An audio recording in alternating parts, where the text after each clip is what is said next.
Hello friends, welcome to SSC coaching centre. दोस्तों, आज का पूरा वीडियो देख लीजिए, आपको मालूम हो जाएगा कि किस टाइप का पैटर्न एग्जाम में आता है। ठीक है, मिसिंग नंबर का ये क्वेश्चन है, पूरा वीडियो मिसिंग नंबर का ही रहने वाला है। तो चलिए स्टार्ट करते हैं। पहला सवाल है, आपका मिसिंग नंबर ये रहा एक्स, यानी कि आपको एक्स फाइंड करना है। देखिए, मैं यहाँ पे इस तरीके से जब भी मिसिंग नंबर बनाता हूं, ठीक है, क्वेश्चन मार्क, तो कुछ बच्चों को डाउट है कि सर हमें ये दो लगता है, ऐसा लगता है कि आपने दो बना दिया हो, इसीलिए मैंने इसको हटा करके इसके स्थान पे एक्स ले लिया है। ठीक है, चलिए अब आपको यहां पे एक्स का मान फाइंड करना है। चाहे प्रश्न को आप ऐसे सॉल्व करिए, ठीक है, ऐसे, चाहे फिर आप ऐसे सॉल्व कर लीजिए, आपको एक्स का मान फाइंड करना है। जिस तरफ बड़ी संख्या हो, हम पहले प्रश्न को उसी तरफ सॉल्व करते हैं। जैसे मैं ऐसे चलूंगा तो बड़ी संख्या मेरी 21 है, ऐसे चलूंगा तो 25 है, यानी कि ऐसे मैं सॉल्व करता हूं पहले। तो मैं 8 और 3 का क्या करूं कि मेरा 21 बन जाए। अगर मैं 8 और 3 का मल्टीप्लाई करता हूं तो 8 3 का 24 हो जाएगा, लेकिन मुझे तो चाहिए 21। ठीक है, तो मैं इसमें से क्या करूंगा, 21 बनाने के लिए 3 डिवाइड माइनस कर दूंगा, तो 21 24 में से 3 माइनस कर दूंगा, 21 आ जाएगा। 21 मेरा देखिए आ गया। ठीक है, अब यहां भी सेम पैटर्न इस्तेमाल कीजिए। 6 का मल्टीप्लाई 5 से करेंगे तो 3। अगर मैं यहां पे भी 3 माइनस करूंगा तो 27 आ जाएगा, लेकिन यहां तो 25 है। समझिए, मैंने इन दोनों का मल्टीप्लाई किया, 24 आ गया। ये जो बाद वाली संख्या है 3, मैंने इसको माइनस किया है। ऐसे ही बाद वाली संख्या मेरी ये 5 है, इसको माइनस करूंगा मैं, तो 30 में से 5 को माइनस कर देंगे तो आ जाएगा भाई 25। सेम लॉजिक लगा दो, 12 दूनी का 24। जैसे यहां पे 3 को माइनस किया, 5 को माइनस किया, ऐसे ही यहां 2 को माइनस कर देंगे, तो 24 में से 2 को माइनस कर देंगे, कितना आ जाएगा भाई 22 आ जाएगा। 22 किस ऑप्शन में नजर डालिए, सी ऑप्शन में, यानी कि सी ऑप्शन प्रश्न का बिल्कुल सही जवाब है। उम्मीद करता हूं कि सभी को अच्छे से समझ में आ गया। अब देखते हैं अगला सवाल। अगला प्रश्न है 8 64 216 और क्वेश्चन मार्क। देखिए, इस प्रश्न का आंसर बिल्कुल भी कठिन नहीं है, लेकिन कठिन उन लोगों के लिए है जो स्क्वायर याद नहीं करते हैं, क्यूब याद नहीं करते हैं, है कि नहीं। बहुत सारे बच्चे ऐसे हैं जो याद नहीं करते, ना तो स्क्वायर याद करते ना ही क्यूब याद करते, और एग्जाम की तैयारी कर रहे हैं। इतना आसान एग्जाम नहीं होता कि आप बिल्कुल पढ़ाई ना करें और आप एग्जाम पास कर जाओगे। यहां देखिए, ये क्या है, ये किसी भी संख्या का स्क्वायर नहीं होता, ये भी किसी संख्या का स्क्वायर नहीं होता, ये तो 8 का स्क्वायर होता है, और ये क्यूब भी होता है 4 का। तो आप 8 पे नजर डालेंगे तो ये 2 का क्यूब होता है 8, ये 4 का क्यूब होता है, ये 6 का क्यूब होता है। तो यहां पे किस संख्या का क्यूब आएगा भाई। देखिए, 2 का क्यूब आ गया, 4 का क्यूब आ गया, 6 का क्यूब आ गया। ठीक है, अभी आपके पास 2 4 6 के बाद कौन सी संख्या रह गई है, 8, क्योंकि हम सम संख्या में बढ़ रहे हैं आगे की तरफ। 2 सम संख्या, 2 के बाद 4 सम, 4 के बाद 6, 6 के बाद 8, यानी कि 8 का क्यूब करेंगे। और 8 का क्यूब कितना होता है भाई 512, यानी कि यहां क्या आ जाएगा 512 आ जाएगा। बी ऑप्शन बिल्कुल सही जवाब है। तो जिन बच्चों को स्क्वायर या क्यूब याद नहीं है, उनसे मेरी रिक्वेस्ट है कि तुरंत याद कर लें। चलिए अब देखते हैं अगला सवाल। अगला सवाल है, सवाल में आप देखेंगे आपको 3 सर्कल नजर आ रहे हैं। पहला सर्कल, दूसरा सर्कल, तीसरा सर्कल। हर सर्कल में 3 पार्ट है, 1 2 3, 1 2 3, 1 2 3। जो तीसरा पार्ट है उसमें यहां पे एक्स का मान फाइंड करना है आपको, क्या आएगा।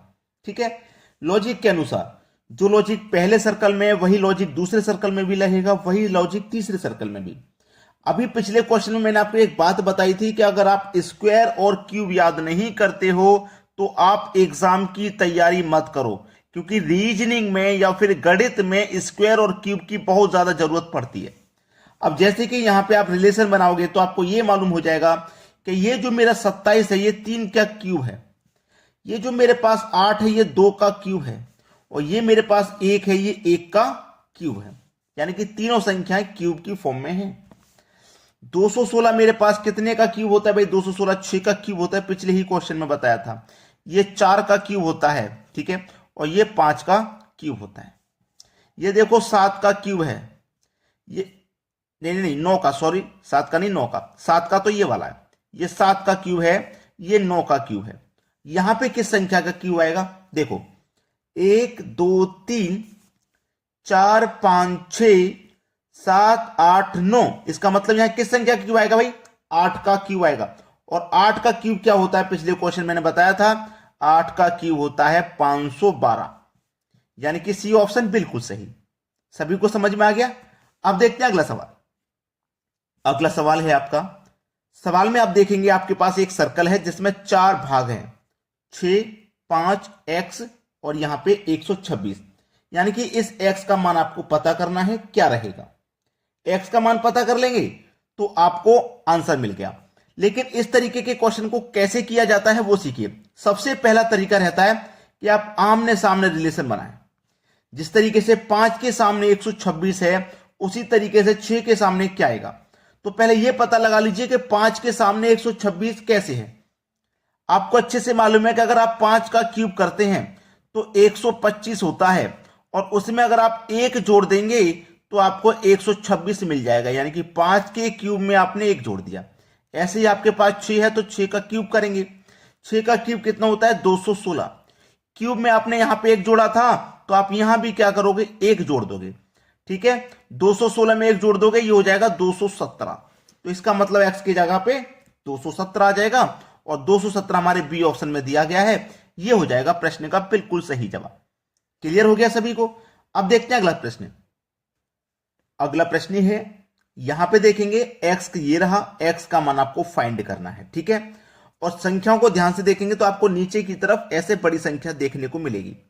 तो हमें हिंट तो यही रहता है कि बड़ी संख्या ही बनानी है, और बड़ी संख्या से ही हमारा आंसर आ जाएगा जल्दी।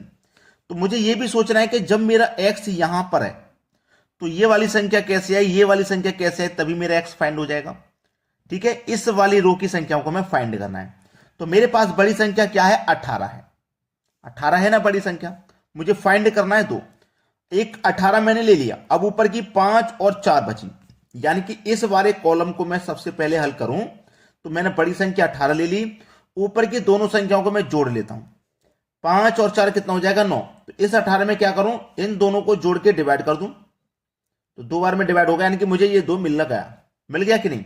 ऐसे अब 27 को ले लो, नीचे वाली संख्या बड़ी 27 को ले लिया, ऊपर वाली दोनों को जोड़ लो, 6 3 9। इस 27 में 9 से डिवाइड कर दो, 9 3 का 27, 3 बार में डिवाइड हो गया, यानी कि 3 आपको मिल गया। ठीक है, ऐसे ही 96 को ले लो भाई, ऊपर वाले दोनों को जोड़ लो, 12 4 16, यानी कि 16 से डिवाइड कर दो, 16 6 के 96, यानी कि 6 बार डिवाइड हो जाएगा। तो इसका मतलब यहां क्या आ जाएगा? 6 आ जाएगा, और 6 दिया गया है आपके डी ऑप्शन में। बिल्कुल सही आंसर हो गया आपका डी ऑप्शन। क्लियर हो गया सभी को? चलिए अब देखते हैं अगला प्रश्न। अगला प्रश्न है, प्रश्न में आप देखेंगे x आपका ये रहा, यानी कि यहां पे कौन सी संख्या आएगी वो आपको पता करना है। ठीक है, तो मैं किस तरीके से चलूंगा? यहां 1 है, 1 से 5 पे, 5 से 13, 13 से 29, 29 से 61, 61 से 125, फिर x, इस तरीके से चलेंगे। तो पहले देखिए 1 से आप 5 पे जा रहे हैं, 1 से 5 कैसे बनेगा? अगर आप 1 का मल्टीप्लाई 2 से कर दें तो आपको 2 मिलेगा, और इसमें आप 3 जोड़ दें तो आपको 5 मिल जाएगा। 5 मिल गया ना, 1 से 5 पे आ गए। अब 5 है आपके पास, देखिए यहां पे 1 का मल्टीप्लाई 2 से किया था, 5 का मल्टीप्लाई 2 से करेंगे तो आपको 10 मिल जाएगा। यहां 3 जोड़ा था तो यहां भी 3 जोड़ दो, आपको 13 मिल जाएगा, यानी कि 13 मिल गया। 13 से 29 बनाना है, 13 को लीजिए, सभी जगह 2 से मल्टीप्लाई करते आ रहे हैं, यहां भी 2 से मल्टीप्लाई करेंगे तो 26 हो जाएगा। सभी जगह 3 जोड़ते हुए आ रहे हैं, यहां पे भी 3 जोड़ेंगे तो 29 हो जाएगा, यानी कि 29 है। 29 से बनाइए 61, यानी कि 29 को लीजिए, सभी जगह 2 से मल्टीप्लाई कर रहे हैं तो यहां भी 2 से करेंगे, कितना हो जाएगा? 58। सभी जगह 3 जोड़ रहे हैं तो यहां भी 3 जोड़ेंगे तो कितना हो जाएगा? 61। 61 है। अब 61 से 125 बनाना है, यानी कि 61 का मल्टीप्लाई कितने से करेंगे? 2 से, तो ये 122 हो जाएगा। सभी में 3 जोड़ रहे हैं तो यहां भी 3 जोड़ेंगे तो ये 125 हो जाएगा। अब 125 हो गया ना, अब 125 से x बनाना है, यानी कि 125 लीजिए, सभी जगह 2 से मल्टीप्लाई कर रहे हैं तो यहां भी 2 से करेंगे, 125 का मल्टीप्लाई 2 से करेंगे 250, सभी में 3 जोड़ रहे हैं तो यहां भी 3 जोड़ेंगे, 253 हो जाएगा। आपका आंसर 253, जो कि हमारे डी ऑप्शन में दिया गया है, यह बिल्कुल सही जवाब हो जाएगा। अब देखते हैं अगला सवाल। अगला प्रश्न है 22 + 4 = 24, 13 + 6 = 16, 80 + 2 = 82, 67 + 9 = क्या? बहुत ही टेढ़ा क्वेश्चन, बहुत ही टेढ़ा। अधिकतर ऐसे क्वेश्चन बैंक पीओ में पूछे जाते हैं और बहुत टेढ़े क्वेश्चन होते हैं, सोचने से भी ज्यादा कठिन। जहां तक हम सोच सकते हैं ना, उससे भी ज्यादा हाई लेवल के क्वेश्चन, लेकिन फिर भी हम आपको बताएंगे कि इसका आंसर क्या है। 22+4 रीजनिंग में आप अच्छे से इस बात को जानते हैं कि लॉजिक होता है। अब लॉजिक वही पकड़ना होता है आपको। ये 24 कैसे आया, ये 16 कैसे आए, 82 कैसे बना, उसी तरीके से एक्स का मान फाइंड कर लोगे। अब आप यहां पे ध्यान से देखोगे कि इस 22 में जो पहले वाली संख्या है 2, उसे यहां पे लिख दो। पहले वाली, दूसरी से कोई मतलब नहीं, ठीक है, पहले वाली को लिख दो। और यहां पे जो 4 है इसको एज इट इज यहां लिख दो, ठीक है, रिलेशन बना रहा हूं। ऐसे यहां पे देखो पहले वाला 1 है तो मैं 1 यहां पे लिख दूं, ऐसे 6 यहां पे तो 6 यहां पे लिख दूं।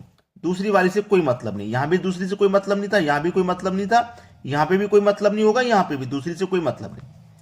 पहले वाली संख्या 8 है, उसको 8 को यहां पे मैं लिख देता हूं और इस 2 को यहां पे लिख देता हूं, 82 बन गया। सेम सही चलते आ रहे हैं हम। अब बिल्कुल वैसा ही लॉजिक यहां लगाएंगे। यहां पे हम क्या करेंगे, 6 लिखेंगे पहले, दूसरी से तो कोई मतलब नहीं, और फिर इस 9 को लिख देंगे, यानी कि 69 आपके प्रश्न का सही जवाब हो जाएगा। कठिन तो बहुत लग रहा होगा आपको ये सवाल, लेकिन अब कठिन नहीं। लाइक नहीं किया है वीडियो तो लाइक कर दीजिए, शेयर नहीं किया तो शेयर कर दीजिए।